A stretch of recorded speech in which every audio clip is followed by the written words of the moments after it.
Hi, welcome everybody to our Digital Friday for today. This is the first of our lightning round presentations of Digital Friday. So thank you for everybody for joining, and thank you to the presenters who will be presenting in a little bit. First off, I wanted to introduce myself and to introduce you all to HASTAC as a space and HASTAC Scholars Digital Fridays as an event. My name is Sean Lin. I am a graduate student at the CUNY Graduate Center, the City of University Graduate Center, and one of the co-directors of HASTAC Scholars. HASTAC stands for the Humanities, Arts, Science, Technology Alliance, and Collaboratory. We're an interdisciplinary community of humanists, artists, social scientists, technologists, changing the way we teach and learn. We have over 18,000 members from over 400 affiliate organizations, and we share ideas, news, tools, research, insights, pedagogy, methods, and projects, including digital humanities and other born digital scholarship, and collaborate on various HASTAC activities. So one of the programs that we run is Digital Fridays. Digital Fridays is a program that is conceived and led by our HASTAC Scholars. Today, we're going to be taking in 5 presentations led by HASTAC Scholars. In that time, I will ask folks who are joining us to please introduce yourselves in the chat. Introduce yourselves with your name, your pronouns, where you are joining in from today, and what brought you into our Digital Fridays event today. I also wanted to make a quick note that this event is being recorded. So if you don't want to be on camera, I'd invite you to turn your camera off. And the last thing is because we have 5 different presentations, I will ask folks to that we're going to do a Q&A discussion at the end after everybody has had a chance to present. But to feel free to drop your questions in the chat, and I will do my best to monitor them, and we'll revisit the questions according to how we receive them after everybody's presented. Our first presenter today is Alicia Doyen-Rodriguez. Alicia is a 5th-year PhD candidate at Emory University in Atlanta, Georgia. She works on women and the construction of post-colonial geographies and digital spaces. Alicia, please take us away. Thank you so much, Sean. So I want to be mindful of time, so I'm just going to start sharing my screen. And today I want to talk about the digital approach to literary analysis. So my main question for today was, how can you teach your own research methodology, specifically a digital humanities methodology? As a graduate student at Emory University, I have developed my own digital mapping methodology for my research. I introduce data visualization into literary analysis to examine how Francophone women writers present radically subversive narratives of colonized spaces in Indochina, West Africa, and the Americas. And on the right of my screen, you can actually see an example of the map that I made of a Caribbean novel called Chronique de cette misère. And basically what I do is that I follow characters in space and I remap their journeys to look at how space is constructed and how people interact with it. But I really wondered, will I be able to convey my approach to maps and literature in a convincing way in my undergraduate studies class? And so today I have 6 steps sort of pedagogy for you to show you how to implement mapping in your literary classes. So step 1 is to let them know what to expect. I made sure that the students knew what to expect from the class from the title alone, Paris et sa géographie. So Paris and its geography, a digital approach to literary analysis. On the first day of class, I introduced them to the concept of digital humanities and suggested 3 different venues to pursue during the semester: digital mapping with Esri Story Map, textual analysis with Voyant, and digital storytelling with iMovie. I emphasized the objective of the course, which was to familiarize themselves with digital tools and to explore their creative, analytical, and methodological purposes, but applied to literature.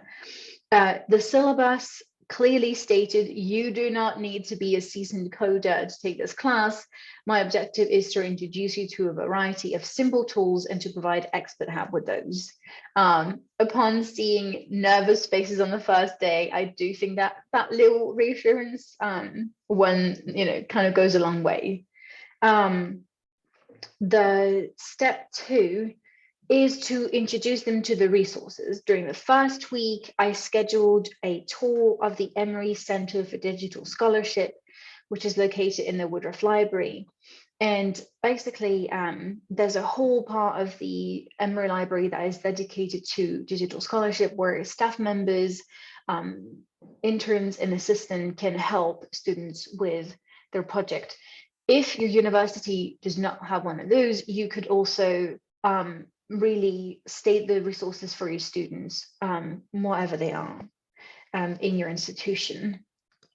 The step number 3 is to really build your syllabus around your digital approach. So all 5 of the modules for the semester were really centered around a different perspective of Paris. So for example, Paris of the people, or the streets of Paris.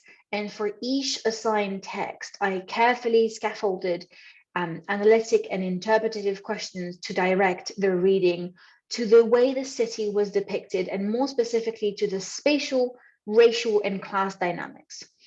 During our online classes, I always historically contextualized the spaces mentioned in the text and included a lot of maps, old and recent.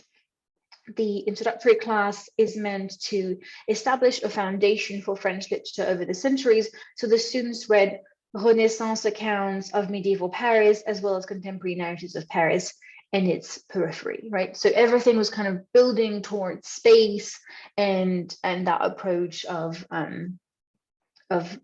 Parisian geography. The step number 4 is to walk them through your methodology. So in my research, my digital approach is to retrace the characters' itineraries through the space of the novel using text mining, georeferencing, database building, and digital mapping. In order to translate that into my teaching, I walked my students through by implementing different exercises, right? So each class was framed by the way characters move and evolved in the city to bring their attention to spatial dynamics in the text. And I would showcase maps of Paris and ask them to locate the different places they found in the narrative. For example, one of the novels that I study is called Métro Instantané by Leila Sebar. And that book is a collection of snapshots of textual impressions of strangers on the Paris subway. And so, for example, the exercise that I led was conducive in fostering in the students a sense of curiosity, because I basically, the exercise was to pin down the references to the different metro stations, right? Step 5 is to guide them through the assignments. So the final assignment of the class was a digital project. But they did not wait to the end of the semester to develop their ideas. The midterm assessed their literary and interpretive skills, in addition to a 250-word pitch of their vision idea for their final project. So halfway through the semester, they already know, kind of the steps that we're taking, and they're starting to really brew their ideas. So I directed each of them towards a workshop taught by our JS librarian, Megan Slemons, on Esri story map. So they would really have a strong GIS foundation, right? And it really helped them to grasp the tool. Towards the end of the semester, they had incremental assignments where they share their geodatabase, the progress on their story map, as well as the more traditional part of the essay, right? So for example, this is an example of a database that a student of mine created, which is, I don't know, I was really, really impressed because they had never used any mapping tools ever. And they just created this whole georeference database, right? And then the last final step is to enjoy their creative outputs.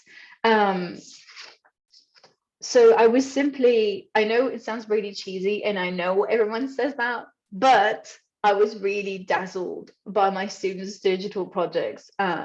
Seeing them develop their vision was quite simply the most rewarding pedagogical experience of my teaching career. And one of my students actually wrote this in the final essay pitch. She said, and I quote, "As far as results, I think that utilizing a mapping tool, which really demonstrated what Salim Bashir chose to include this aspect of spatiality in the text. It is clear that these places play an important role in the development of the story, and this digital project will be better at demonstrating this than a traditional essay or text. I also think that because this mapping tool can include images, it would allow for a better understanding of how modernity blends with antiquity in France in both its architecture and belief system." And the feeling that comes with successfully translating your own methodology and research approach into digital pedagogy is truly unmatched. And my students have kindly accepted that I share their work with you. So I just wanted to show you what they actually did. Give me a second.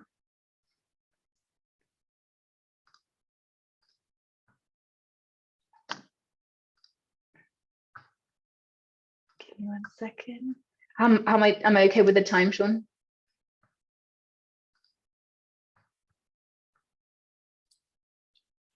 You have about a minute and a half.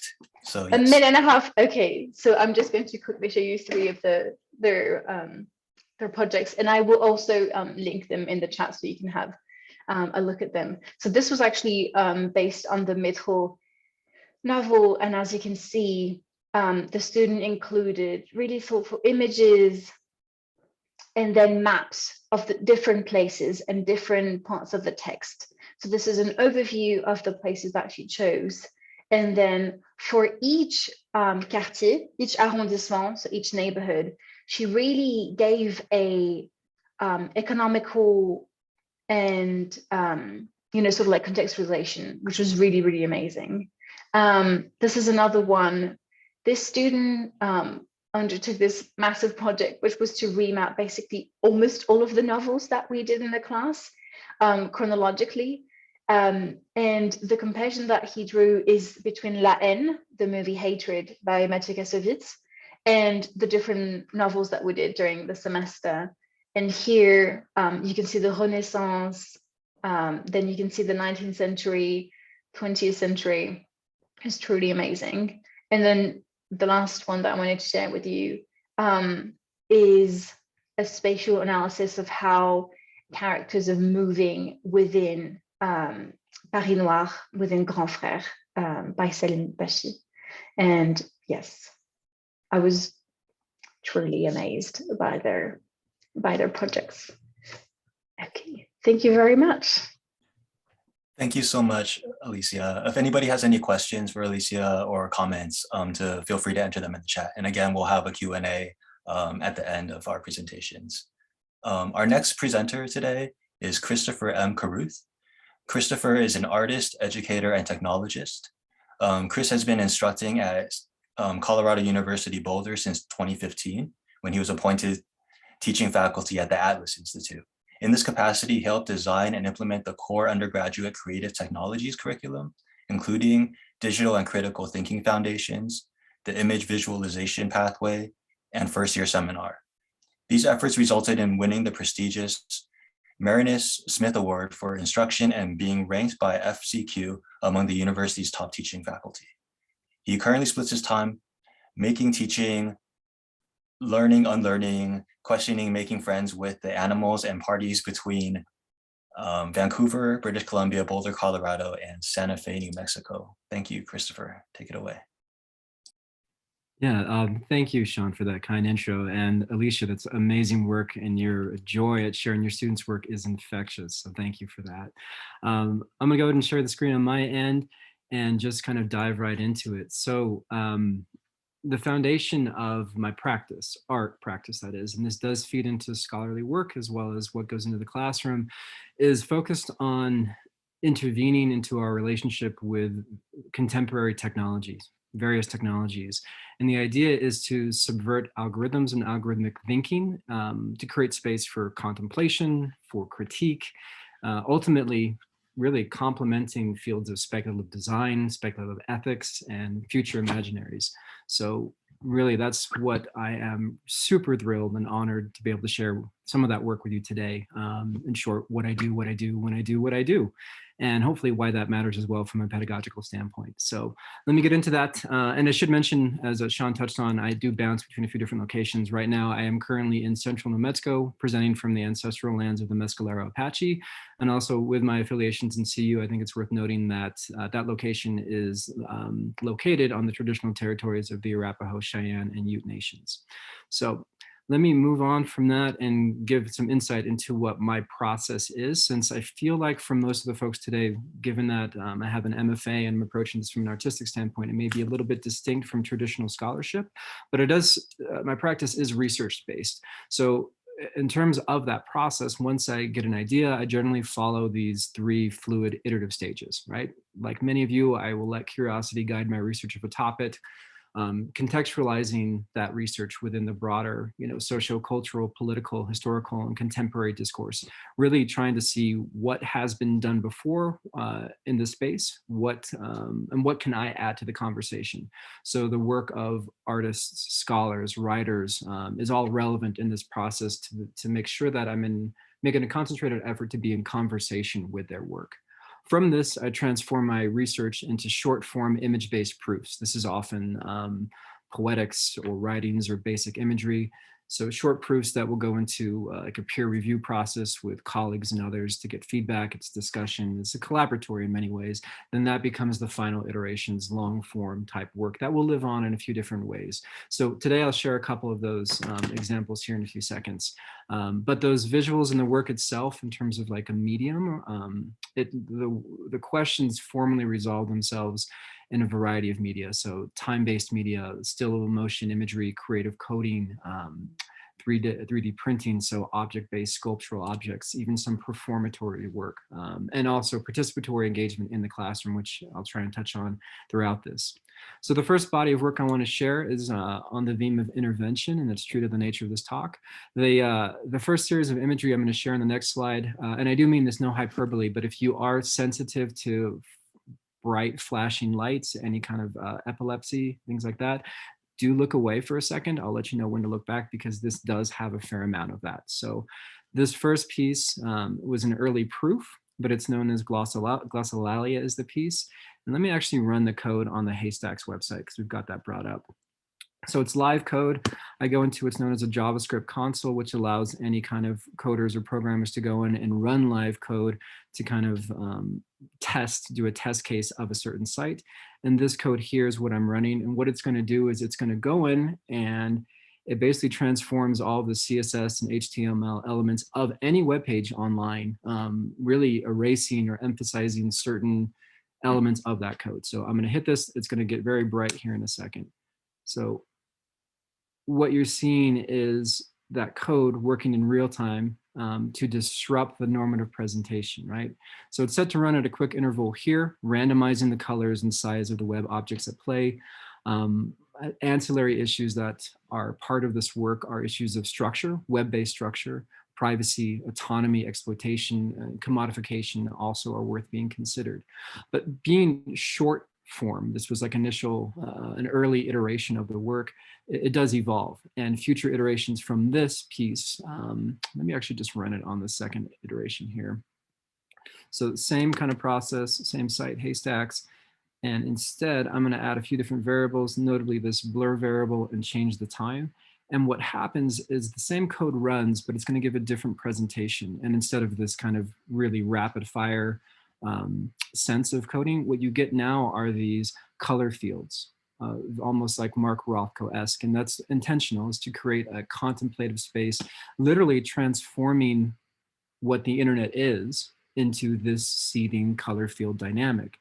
The work is meant to be participatory in that I can share the code and you, the viewer, can tweak it, but it also exists in a number of different ways. So it can exist as a print, like you see here on the left, and that's somewhat effective, but I think the most effective way to put it in front of audience is on the right, where the work presents best in a contemplative environment where the viewer can sit and kind of take in these visuals and with a bit of priming, get a sense for, okay, what is your own relationship to the dub? What is your relationship to the power structures as well? And what does interrupting those mean to you? And in that contemplative space is meant to be again, with priming artistic statements and whatnot, what again is our relationship and how can we change that for future generations? This gets into, again, commodification, privacy, some of the problems that you may see with some of the bigger fangs, Facebook, Apple, Google, and so forth. The final version of this work is what you see here on the right, and it actually takes it from a flat projection into a little immersive environment. So using projection and liquid smoke, I've put the work in a sea can, so a shipping container, and then give in that work a measure of body and some sense of materiality. So in this, I'm not only interested in creating and navigating an embodied experience, but exploring, again, the social, emotional, and existential impact of technology on contemporary life. A key thing to mention in this work and in a lot of my work is that I'm not trying to demonize or glorify technology, but rather trying to interrupt and intervene in that normative relationship, that daily flow, to point out some of the underpinnings that are at play, the problematic things, if you will, and push back against the constraints of the system, ultimately working towards that calmer or more intentional reflective experience inside of that dynamic. So this is a first body of work, interventions, if you will. A current one as well that I think is worth sharing in this conversation is leaning on the notion of errantry. So if you're familiar with Don Quixote and tilting at windmills, so to speak, errantry, wandering, meandering, those kinds of notions. This body of work is in conversation with the work of Richard Long. If you're not familiar with him, you don't need to be, but a quick primer is he was an English artist, I'm sorry, who is most well known for this piece of work you see on the screen. This is the result of Richard Long walking back and forth over the course of several days, creating what's known as the desire line, a pathway in a field. And it's the remnants, the traces of his action. And you can see these kinds of desire lines at any number of different campuses or public spaces, these remnants and echoes, if you will, of where we have been and where we want to go, right? The reason that this is important is a lot of our technologies do have a certain, with algorithms in mind especially, a rigidity in terms of laying out, this is a course of action from A to B to C. And there are often, iterations and different venues we can take, but I wanted to play with that dynamic. What does it look like when we do push back against that sort of rigidity? So the first iteration in this would be using processing, which is a computer coding language, and actually literally mapping out or tracing, I should say, the first 10 to 20 seconds of mouse movement anytime you would go online. So what does that actual trace look like? What is that process? And this I wouldn't view as a completed work. Rather, I would say that this is more along the lines of a gesture. So it's something that's in that space. But this gesture in time led to this wonderfully goofy image of me and a selfie stick. And this is the only time I would ever use a selfie stick. But I've got it in a backpack and my phone's pointed towards the sky. And with this, I'm taking a series of hyperlapse imagery as I wander, hence errantry, in an open field, along a path, and then also vehicular. I'll use this in a car as well. The idea being, as you can see in this set of imagery, thematically, I'm trying to not surrender my autonomy. Rather, I'm going into the unknown and wandering, right? And in this, I'm asking at one level how the algorithm, GPS algorithms in particular, are reading that behavior, my own desire lines, what visuals result on that. And I think at a deeper level, what I'm asking is, how does the algorithm view the unintentional? How does it acknowledge the possibilities of multiple contested and potentially infinite answers to the question of where am I right now in space and where am I going? Where do I want to go? And how can I press the weight of this unpredictable experience against that sort of cold A to B efficiency, the efficiency that prioritizes a journey that can't be predicted over the destination. So that's where this work comes from, the desire to push back. It really is in many ways the form and function of resistance, of and you can even go back to like Bertrand Russell and the in praise of idleness, right? Using the body as a form of resistance as a form of capitalistic critique as well. I'm not going to participate in these systems. I'm going to wander. I'm going to be errant. I'm going to push back in this fashion. With formalities in mind, the work presents as well in the same kind of gallery setting. There's poetics that go involved, and when I am out there wandering, so to speak, I'm also creating a variety of different artworks to complement that as a greater presentation. So photographic imagery, this is slow motion, slow shutter speed, I should say, pointing the camera in any direction and letting those images come about. So again, leaning into the unknown. Collaborating with the landscape, creating washes from different pigments, rock, plant, and otherwise. Using photogrammetry to create 3D objects that can also be situated in a virtual or AR environment. This also gets into some of the coding work and classwork that I'll talk about in a second. This is using microphones. I've got contact mics, geo mics, hydro mics to record different audio while I'm out wandering, if you will. That work is then put into a spectrogram. The spectrogram is a visualization of an audio file. Then those audio files can be 3D printed so that you have something that you could actually hold and visually manipulate, and is what you see here. So with teaching in mind, and I think I'm kind of running low on time, Sean, so let me know if I'm gonna go over and I'll hurry this up. But with teaching in mind, I do take a lot of inspiration from the great work of Walter Benjamin. This is one of his many quotes, but true to this idea that art is unique to each generation.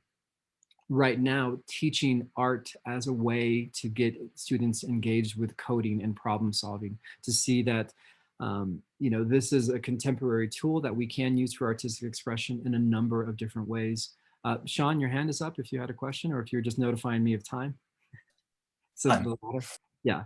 All right. So let me go through this real quick. So methodologies in teaching data and creative coding using visual narratives, the time-based media, and participatory engagement all feed into what I'm doing in the classroom environment. These are some of the courses that I do drop anchor in. So touching into ethics, the impacts of computation, society, emerging tech. Again, programming is a key part of that. So a blend of critical thinking and technique. And in short, why it matters is getting students to think creatively, to think differently. It's a big part of what I do and what I'm trying to get them to do. So that's the quick of it. And I will stop sharing screen right now. And I think that's it. All right. Thank you. Thank you so much, Christopher. That was such a great presentation. I'm sorry to rush you through the end of it. If folks have any questions for Christopher, to please drop them in the chat, and we can return to the great content and questions that you raised. Thank you. Our next presenter is Gwen Bunting. Galen is a doctoral candidate at Northeastern University. His interdisciplinary interests include modernism, disability studies, and digital archives. He's invested in questions of critical pedagogy and accessibility within the writing classroom. His articles, Fragments of a Great Confusion, the psychological war sketches of Mary Borden, can be found in Lost Modernists, and his study, Tutoring Minus Bigotry, LGBTQ Writers, Safe Zone Tutors, and Brave Spaces Within Rural Writing Center, is forthcoming in Praxis, a Writing Center journal. Galen, please take us away. Thank you so much. Thank you, Sean. As Sean helpfully described, I'm a doctoral candidate at Northeastern. I've also had the opportunity to teach classes that are cross-listed within the WGSS curriculum, that is Women, Gender, and Sexuality Studies. So I'm going to briefly share my screen and give a little bit of description on how I tend to use zines, and specifically digital zines, within the classroom. This is a zine. For those who are unfamiliar, they tend to be handmade, hand copied, and often it is not like exactly easy to read. So often I have digital archives that are useful within the classroom. I'm going to share screen now. If I can see that. Cool. So what is a zine? A small circulation, self-published work of original appropriated text or images. And it also, zines importantly have a history of being created by individuals or groups who do not have access to commercial publishing in this person-to-person gift economy. I use zines when I'm teaching the analysis paper, and I'll briefly move to that slide. So I use the analysis paper to build on the tools of feminist analysis that I build on through my classes. And I ask my students to analyze zines from digital archives, a protest poster from the Women's March, which I put online, a comic found online, or another digital form of feminist address. And in this, my outcomes tend to be trying to get students to identify and define digital archives, their rhetorical purposes. I go through how to use Boolean search operators in the class, usually by projecting it onto a backdrop, or in a digital environment, I'll actually ask students to suggest terminology to put into that Boolean search. In teaching with digital archives, I hope to allow students to identify criteria of organization for given archives, and also to draw on feminist means of theorizing, historicizing, to place archives within this larger context of political activism that so many of these digital archives that I draw on actually are entangled with. The main archives I use in this class are QZAP, which is the Queer Zine Project, and the Digital Transgender Archive. I've also used the archive, let me just go to that. Yeah, QZAP, which is the Queer Zine Archive Project, which is an effort to preserve queer zines, to make them available to other queers, researchers, historians, punks. And this project allows people to search by object types, people, centuries, decades, collections. And in addition, I often use the Digital Transgender Archive, which allows people to search by collection, topic, genre. There's also a map, which students really engage with. Students love looking at this map, which I'll model in a minute. So I'm going to switch to this page. And if you can see what I'm sharing here, this should be the Digital Transgender Archive. And this is run out of Northeastern University by KJ Rawson. I give a quick background on the archive itself, and then I ask students to identify areas of interest. So I ask them to model basically what their interests are. So for those in the chat, suggest where I should click first. This is what I do with my students, just as a, see if I can, I don't know if I can see the chat here. Maybe I can't, I don't know. Feel free to turn on your microphone and suggest where I should click. I'm not really sure if we're seeing what we're supposed to be seeing, because we're still seeing the slideshow that you showed us originally. Oh, that's new share. Okay, I have to click new share. Oh, here we go. All right. When I remember to click the right share. Ah. All right. All right. So this is what the Digital Transgender Archive website looks like. There are a number of places to get started, as I often show my students. And then I often click on this search the map location, because it really sort of provides a geographical marker of where students can sort of locate where trans history has happened. So if anyone wants to suggest where I should click, or I can click search the map. So what I usually do is I click search the map, and it takes a minute to load, but then I will go in, and that's too much. But what I end up doing is I end up clicking on areas that are of interest. If no one says anything, what I end up doing is go to Boston, which is where Northeastern is located. And then I click in further and further, and they usually like start exclaiming like how interesting. There's some, so we'll like look at oral history. Sometimes we'll listen to these together, and then we'll talk about the metadata around these subjects.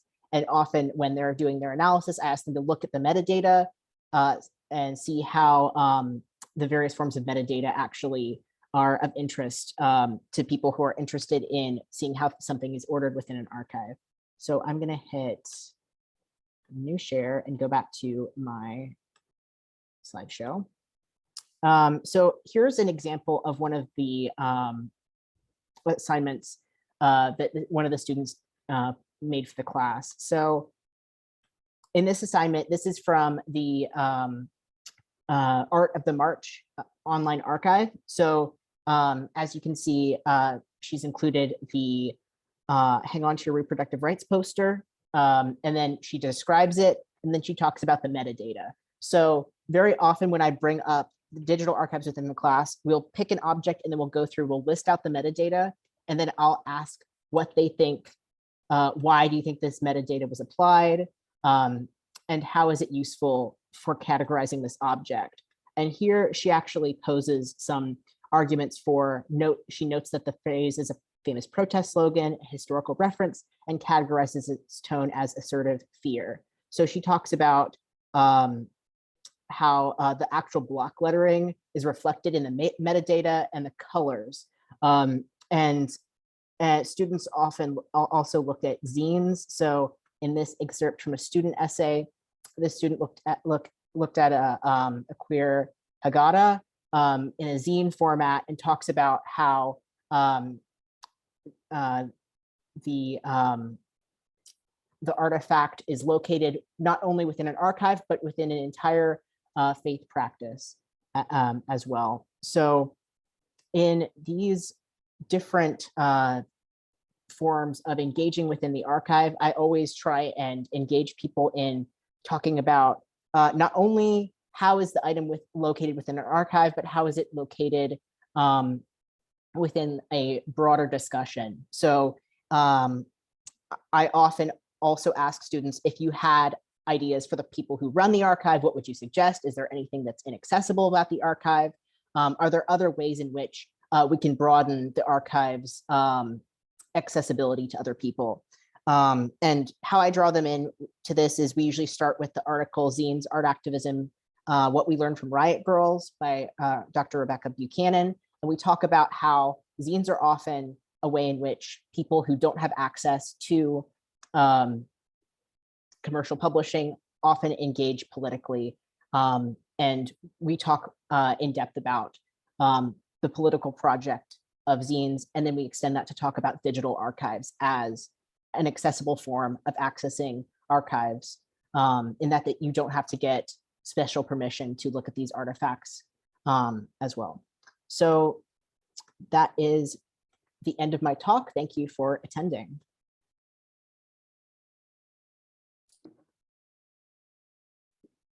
Thank you so much, Galen. If anybody has any questions for Galen, please drop them in the chat, and we will have a Q&A discussion at the end of the presentations today. We have 2 more presenters. Our next presenter is Juniper Johnson. Juniper is a PhD student in the English department at Northeastern University, studying linked data, digital humanities, stories of sexuality and disability, and archival history. They are a research assistant in the Primary Source Cooperative. Welcome, Juniper. Hi, everyone. Let me get my screen share set up. All right, so I'm going to talk today about a project that I work on as part of my research assistantship as a PhD student. I split my time between this project and the Homosource, which is actually a international LGBTQIA linked data project, which is really cool. But today I'm talking about the Primary Source Cooperative. So just a brief kind of overview of what this is. It is a project that is working to create digital editions of primary source materials that have been transcribed and edited, and then are going to be encoded in XML and worked with a lot of semantic data, and then will be published online. And the project is meant to be reproducible. It's meant to address the need of kind of low cost, flexible, online academic interested in history and other kind of scholarly texts, because if your institution doesn't have like the infrastructure, the support, that kind of publication and that kind of work can be really difficult, especially if there's no kind of digital humanities or digital scholarship centers at your university.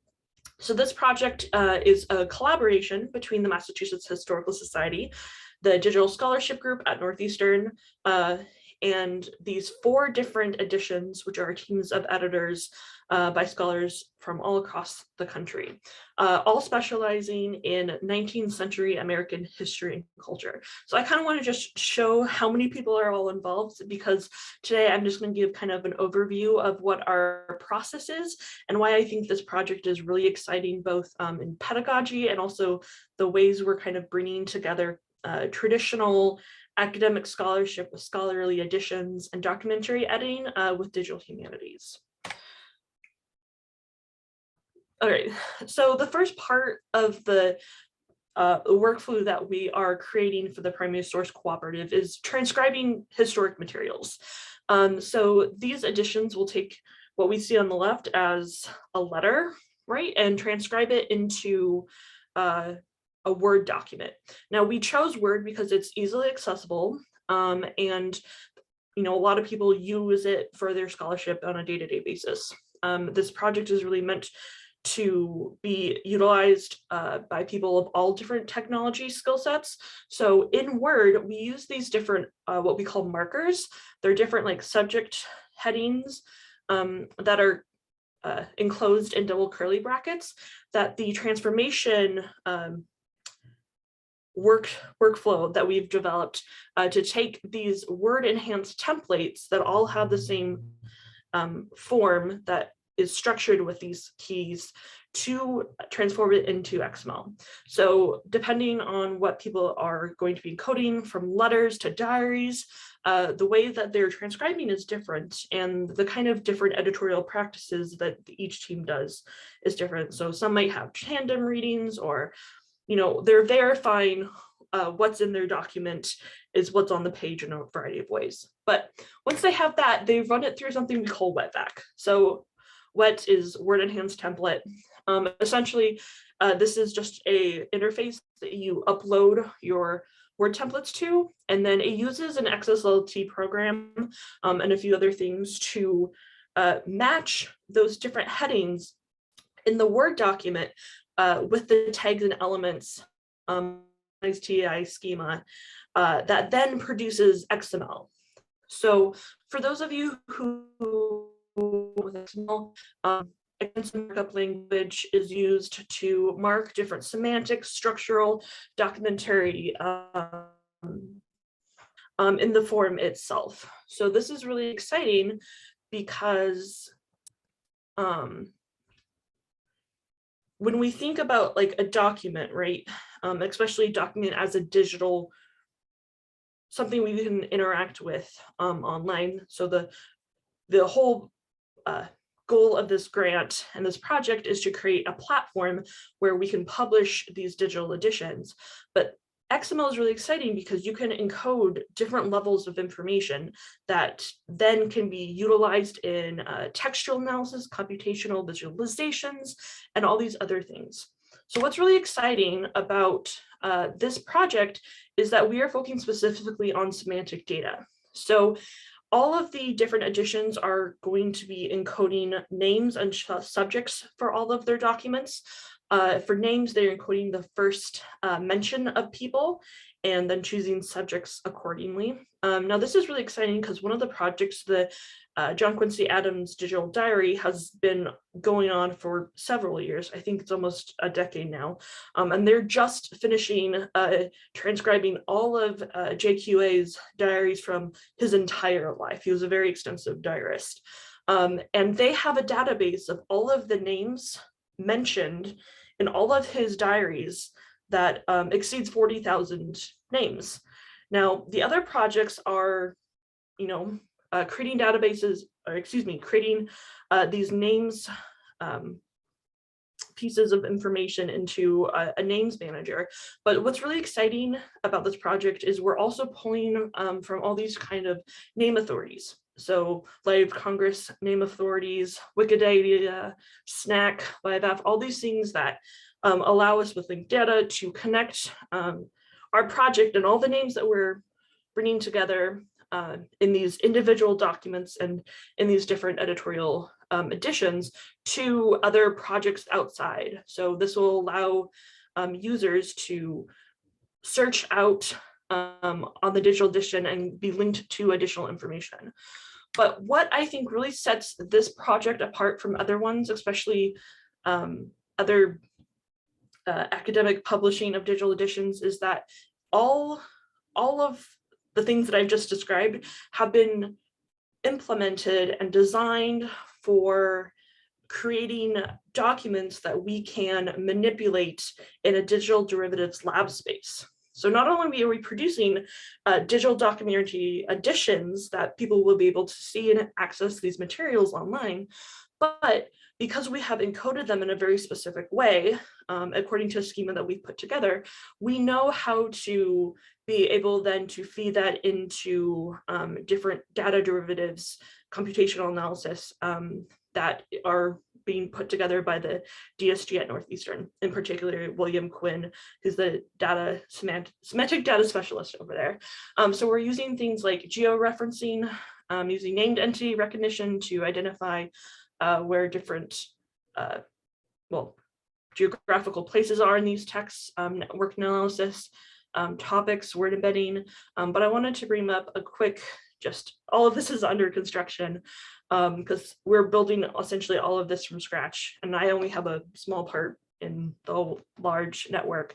But you'll be able to essentially look at, subject headings over time, subject headings across editions, all of these really cool ways to understand that, a text is not just, when we digitize it, it's not just something that we can interact in that way, but we're also able to layer different kinds of information on top of this.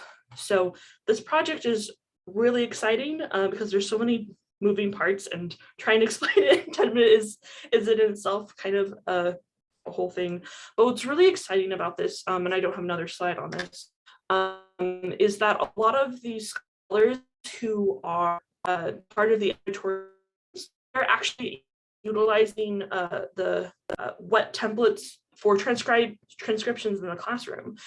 So they're calling upon their students to be helping them in the transcription process, right? So introducing them to XML, introducing them to what documentary editing is and all the things that come with that. But it's kind of a really great way to see how these scholars are also utilizing this larger project in the classroom as well. So looks like I'm running out of time. So I just wanted to put up my contact information. If you have any questions, you can spell my email around. It's Northeastern, not that, or the primary source cooperative email is there too. So welcome any questions, and thank you so much. Thank you, Juniper, for your wonderful presentation and the work that you're doing with Primary Source Cooperative. Our final presenters it's a pair of co-presenters. Maria Sava is Associate Professor and Director of International Studies Program at LaGuardia Community College. She has published widely on the intercultural development of international educators, with additional research interests in cross-cultural identity formation, the internationalization of higher education. She holds a degree in comparative and international, She holds a degree in comparative and international education from Columbia University and a doctor of philosophy degree in education from UCL Institute of Education in London. Prior to joining academia, Maria taught both primary and secondary school in the US and abroad. She is a New York State certified teacher and also holds a qualified teacher status in England and Wales. Her scholarly work is available. I'll drop the website in the chat. Lynn Nygaard is a special advisor at the Peace Research Institute in Norway, where she helps researchers publish academically, secure grants, and develops as professionals.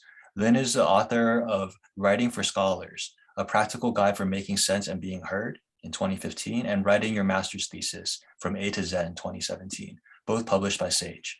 In addition to the support she provides researchers at PRIO, she also holds writing retreats and workshops on academic writing for publication and presentation techniques for researchers throughout Norway. She holds a BA from the University of California, Berkeley in Women's Studies, a graduate degree in political science at the University of Oslo, and a Doctor of Education from the Institute of Education at the University College London. As a researcher, she uses ethnographic methods bibliometric analysis to better understand the different contexts of academic writing and the wide variety of publishing practices. I will drop both links for Maria and Lynn's websites in the chat, but Lynn and Maria, please take us away. Thank you so much. Thank you, Sean. I just want to create a little bit of a context. Lynn and I actually completed our doctorate several years ago, and our research was in the field of education, very different areas of study. But the presentation that we're making today actually is based on our experiences as doctoral students and the processes of belonging and becoming in academia. As we were part of a cohort, and as we started to graduate with our doctoral degrees, we started to talk, a group of us, and we realized that there's a lot of focus on the academic journey. I heard all of your wonderful presentations today. It's really amazing work, and it's such an intense journey, the doctoral journey. And there's a lot of focus on that academic journey, but we noticed that there was, what was lacking was the personal journey that we go through parallel to that academic journey, and maybe not parallel, but it intersects with that academic journey, and also how we change as professionals. Many of us were non-traditional students, and so our book, which by the way is open access, and I'll drop the link in the chat shortly, so it's freely accessible, no charge, published through UCL Press. So it was through the lens of 9 non-traditional doctoral students. We were enrolled in a part-time education doctorate in the UK, and by non-traditional, we were older. Many of us had family and other responsibilities. We had been professionals for many years in our field before deciding to do a doctorate. We were all international students, and for several, English was a second language. Now, we completed our doctorate in England. And really,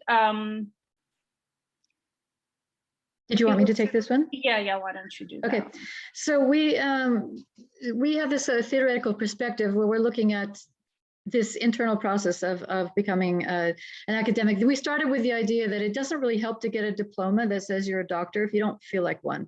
If you don't feel like an academic, and what is it? And we asked the question, well, when do you start feeling like an academic? At what point do you say, actually, I'm not just taking classes anymore, I am in fact an academic? And for a lot of us, it was a really, really different time. Some of us felt it kind of early, some of us never felt it. And in my practice, I work a lot with people who all the way even up through professorship are still feeling a certain amount of imposter syndrome and don't really know if they actually belong in academia. And so in our book, we explore the idea of belonging as being an important process of this becoming an academic. Where do you belong, and the sense of identity here. And we talked a bit how identity is very shifting in this period and also relative to whatever else you're doing. I used an example of, for example, my Norwegianness. I was born an American, but I have grandparents who are Norwegian. And growing up in the US, I used to say, oh, I'm Norwegian, because, you know, we used to like to talk about our roots. And I'm like, yeah, I'm totally Norwegian. Then I moved to Norway, and I did not feel remotely Norwegian. I was completely American in Norway. I was embarrassed to say I had a Norwegian roots because I didn't speak any Norwegian. And then in the UK, I suddenly became Norwegian again, because I was no longer really, I mean, I came back, I even had a Norwegian accent in my English, and it was weird. And this is the kind of thing that the identity is always shifting. It's not just at you maturing as a person, but it has to do with where you are and how you're belonging. And so this mattered for a lot of us in many different ways. So those of us with different languages, our sense of belonging depended on who we were talking to and where we were. And we had one of the chapters, the book explores 2 women, one from Italy, one moving to Italy, and trying to speak Italian and what that meant for different people. Just all of us had transnational identities and what that meant, belonging here and belonging there at the same time, and how this sort of went along with the doctoral experience and what we chose to study and how we felt like we belonged in this. And throughout this whole thing, we were part-time and this was digital. This was before Zoom. This was before the digital solutions were good. So we were just on email. So we would go there once or twice at the beginning where it was very intense and we'd meet each other. And then it was email again. And it was like, well, how do you get the sense of belonging when you're so far away, when it's part-time and you're far away? So this was another thing that we struggled with. There was cultural differences that we worked with, feelings of this being very isolated because we were so much by ourselves. You know, we went through these intense weeks, then we go back to each of our countries and sit there in our little office spaces and try to do our research with nobody around us knowing what we were doing and how to explain it, which is of course very true for many doctoral students, no matter where they are. But still, for us, that we felt super far away from each other. And we, in this book, we kind of explore what all of this means. Yeah, I guess you can take the last slide, Maria. Sure, and there the book has is made up of chapters, and each author talks about their personal journey, the personal journey that coincided with the academic journey. And so some of the lessons, some of the takeaway lessons is taking ownership of your research.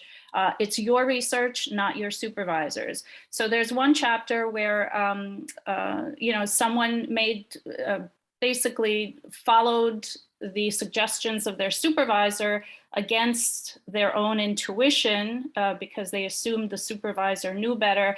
And then in the end, he had to kind of redo, his defense fell apart and he had to make major revisions. And he talks about it, not just from a technical perspective, but from an emotional perspective, what that felt like to go up to defend his thesis and to, you know, have it ripped apart. Being part of a cohort helped a lot with a sense of belonging. So doctoral work is very isolating, it's very intense, it's very detailed. And when you're with a group, when you're moving with a group in certain courses, that can become a support group, just like for us it did. Intercultural and linguistic sensitivity of supervisors and faculty was very important. We had authors who were, for example, from Saudi Arabia, and he conducted research and his supervisor insisted, why were there no women in his research? Well, because, you know, women don't work in oil industry in Saudi Arabia. And so there were these, you know, the supervisors weren't necessarily in tune to the cultural nuances and differences in places that are not Western. Co-curricular opportunities made a huge difference to be able to present at conferences, workshops, to conduct book reviews, or even to be able to teach as an expert, all played a key role in transforming the process of moving from a novice scholar to actually feeling like a scholar. These co-curricular opportunities were very critical, and it's something that we particularly struggled with because we were based in other countries. And of course, the role of intrinsic motivation in reaching the end game played an important role for many of the authors. When we talk a little bit about extrinsic motivation, you know, why do you want to get a doctorate? And intrinsic motivation, why do you want to get a doctorate? And we found that really it's a combination of both in many instances, not one or the other. And so what I'm going to do is I'm going to put the link for the book. Like I said, it's open access for you, and you can access it. And you could choose the chapters that you feel would be most relevant to you and your doctoral journey. Again, it's about the academic journey plus the personal journey that you're going through. And it's not an easy personal journey, the doctoral process. Yeah. And I'll just add one more thing, is that we all had very different types of struggles, different issues with identity, and like some of us feeling like, but I'm not really an academic, I'm a teacher, why am I even here? Or people going from one discipline to another and feeling like everything I used to know and was correct about academic writing is suddenly not correct anymore, and I'm super confused. And people, yeah, as I said, issues with language. So we all had different things we struggled with, but we tried to, in each of our chapters, we tried to like hone in on one particular thing that could at least be interesting for other people to read about. And then we tried to put it all together in a way that would be interesting for other people besides us to read about it. Thank you. Thanks. Thank you so much, Maria and Lynn, for sharing both your experiences and process in your journeys. This is the conclusion of our presentations. We have about 15 minutes for discussion. If anybody has any has any questions for any of our presenters, you can either enter them in the chat or raise your hand and turn your camera on, and we'll call on you. I'm going to spotlight our speakers while folks are generating their questions. There's a question from Hillary. Hillary. Do you want to, Hillary, do you want to ask, or I can read it? Yeah. And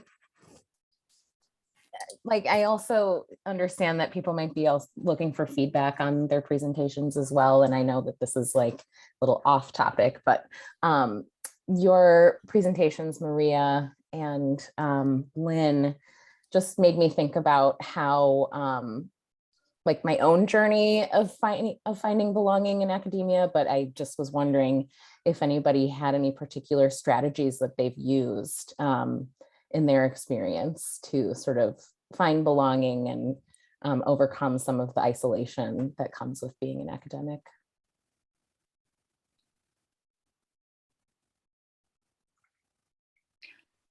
I mean, from an organizational perspective, the cohort models seem to work really well in the sense that, you know, when you're doing research, it's a very isolating experience by default. But when you have other people who are doing the same thing with their own research, and you meet with those people on a regular basis, you know, even if it's once a month or once every 2 months, you are with people that share all those experiences, or many of those experiences that you have as well. And so it becomes a kind of support network.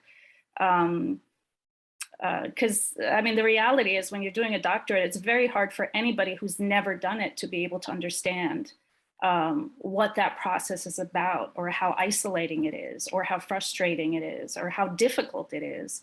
But when you are in a consistent cohort of people who are going through that, you know, that can go a long way. And we found in writing, the book emerged out of that cohort. There are 9 authors, and we were all in a cohort. We saw each other 3 times a year.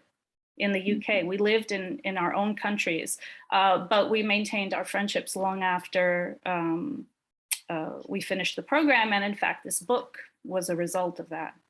And let me just add, one of the things that was very important in finding a sense of belonging was to admit the whole imposter syndrome thing, was to just kind of say out loud, hey, is there anyone else who kind of feels like we don't belong here? And everybody's going, oh yeah, you too? Oh, I thought you totally belong. No, not me. And just so everyone felt like it was more humanizing to feel like, to be open about this. And in the teaching that I do, I teach academic writing in lots of different places, and almost everybody feels this way, but hardly anybody dares to say it. And as soon as the first person dares to say it, you start to get a sense of bonding. So I would, you can get a very immediate sense of belonging by just sort of admitting a lack of belonging, and yeah, you'd be surprised where that takes you.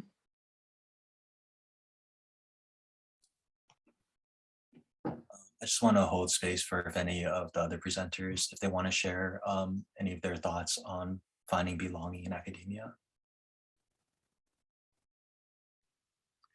I'll share briefly, and to echo what was just mentioned too, there's a line from Marianne Williamson, a beautiful poet, about when you shine your own light, you are unconsciously giving others the permission to do the same. It's the same kind of thing. There's that strength and vulnerability, and I think a lot of us can relate to that. For myself, considering like I'm straddling a few different disciplines and interests, you know, I'm an artist in an information science department, right? And I can certainly draw from that background, but I'm positioned in a few different ways. So for me, It's about finding collaborations with colleagues in the department and outside, and seeing where there is overlap and mining those conversations. And this is true in the classroom as well. That becomes the relational aspect. It's not just the work, but it's the relationships you're building through the work, of course. It's got to be that foundation, but those can be just as rich and fulfilling. And I found that lacking a lot during my time as just a strict student, where it was overwhelmingly isolating. So. Yeah, if I can echo back on what Chris just said, I was the only person to do digital humanities in my department, and you know, compared to history at Emory, where a lot of students tend to gravitate towards digital humanities because, of course, you know, they do maps of historical events and places, right? But it's a bit more, I guess it's more out there to map novels. And it took me a few years to kind of find my crowd. But the one thing that I've actually realized is the more you put yourself out there, the more you're going to find your people. Because it's really, you know, I was actually telling my students today, I have never presented on my digital pedagogy before. And now I am here before you sharing that for the first time in this whole incredible, huge community that HASTAC is, you know. And so it's really about putting yourself out there. I think the more, and that's also true for research, I think the more you cling onto it like a secret thing, the worse it is. Like, it's really about, for me, it's very interpersonal is the belonging. I think it's something that Lynn and Maria mentioned is really interpersonal for me. It's interesting because what Alicia just said, you know, who are my people, is actually, Lynn, that's in your chapter. And that's one of the questions that she struggled with, you know, who are my people? Because it wasn't obvious. Her area of interest was not, you know, like a standard type of subject area that, you know, you just kind of Google and find something. If I may, this is really why I really love the archive assignment in my class, because it feels like students, when they come into the university, they often feel as though their own work isn't on par with academic writing. So to say, here's what the process looks like when you take an archival item and you say, these are the pieces of metadata, these are the ways in which people have expressed themselves in the past, in this history of like activist expression. There are so many different ways to express an argument. And that's kind of why I really love it, because it feels like I'm, as a writer, it's often, especially as a writer in academia, it's often sometimes frightening to use your own voice. So in this archival assignment, I kind of try and break down a little bit of the kind of the jargon that students are often encouraged to use in these academic essays to say, no, your voice as a writer and as a scholar matters. So that question really spoke to me. Yeah, and if I can just jump on the bandwagon too, I know, anyways, so in the current project that I'm working on, the one that I shared, I'm like the graduate student.